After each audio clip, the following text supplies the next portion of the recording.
আমাদের স্বাস্থ্যের কি অপূরণীয় ক্ষতি করে দেয়। পরবর্তীতে দেখা যায় সবসময় চিকিৎসার উপরে আমাদের থাকতে হয়। তো সেই জায়গাতে দাঁড়িয়ে আবার আমরা এই হলপাড়াতে বা পুরো ইউনিভার্সিটিতে একটা ফার্মেসিও নাই, মানে এখনও পর্যন্ত কিন্তু নাই, এটা 104 বছর। তো দেখা যায় কি আমাদের কোনো একটা রাত 2টা বাজক 3টা বাজক আমাদের ওই ঢাকা মেডিকেলে যাইতে হয়। আর একটা আছে আমাদের এখানে এলিট ক্লাসের জন্য একটা ফার্মেসি, যেখানে এটা অবশ্যই রেস্ট্রিক্টেড, এটাতে শুধুমাত্র টিচাররা সেখানে যাইতে পারে বা আমরাও যাইতে পারি, কিন্তু তখন এখানে খুব মিন ফিল হয়। তো ওই জায়গাতে কিছু যদি করা যায়, ডাকসুর মনে হয় এখানে ম্যানিফেস্টোতে ছিল তারা ফার্মেসি করবে।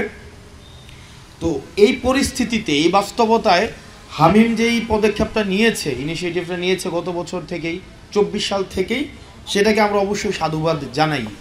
কারণ স্বাস্থ্য সেবা বিশ্ববিদ্যালয়ে খুবই শিক্ষার্থীদের জন্য অপরিহার্য একটি বিষয়। সেই জায়গায় একটি সংযোজন আমি হামিমদের কাছে প্রত্যাশা করি, সেটা হচ্ছে মানসিক স্বাস্থ্য নিয়ে আমাদের বিশ্ববিদ্যালয়ে অনেক বেশি কাজ হওয়া উচিত।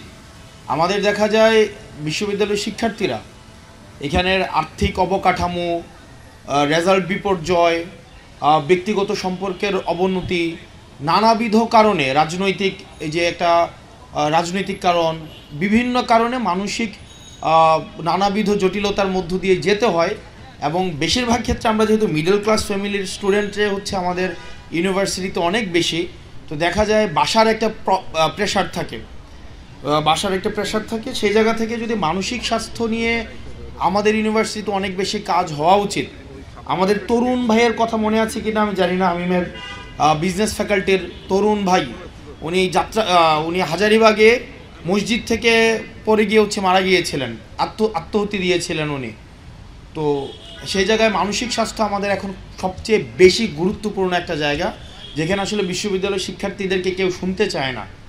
তাদেরকে মনে করা হয় তারা খুব রেসপন্সিবল মানুষ, তারা বাংলাদেশের সবচেয়ে রেসপন্সিবিলিটি নিয়ে তারা আচরণ করবে এবং তাদেরই সব দায়িত্ব। তো সেই জায়গা থেকে যদি মানসিক স্বাস্থ্য নিয়ে কাজ করার সুযোগ থাকে, বিশ্ববিদ্যালয়ের শিক্ষার্থীদের জন্য এটা একটা অনেক বড় উপশমের কারণ হবে। হামিম বা আমরা একই প্রজন্মের, আমাদের এই ইতিবাচক কাজগুলো অব্যাহত থাকুক এবং একই সাথে সাথে আপনাদের সমালোচনা, আপনাদের অ্যাপ্রিসিয়েশন, আপনাদের দুইটাই অব্যাহত থাকুক, যাতে করে আমরা এখন থেকেই এই জবাবদিহিতার সংস্কৃতিতে বড় হই। আমাদের মানসিক স্বাস্থ্য, আমাদের শারীরিক যে সমৃদ্ধি, একই সাথে সাথে এটার মধ্য দিয়েই আমাদের জাতীয় যে স্বাস্থ্য বা জাতীয় সমৃদ্ধির দিকেই কিন্তু আমরা ধাবিত হব। আপনারা এই ধরনের একটা আয়োজনের অংশ হয়েছেন এবং আমাকে এখানে ডাকা হয়েছে, আমি অনেক বেশি এখানে সম্মানিত বোধ করছি। আপনারা ভালো থাকবেন, সুস্থ থাকবেন।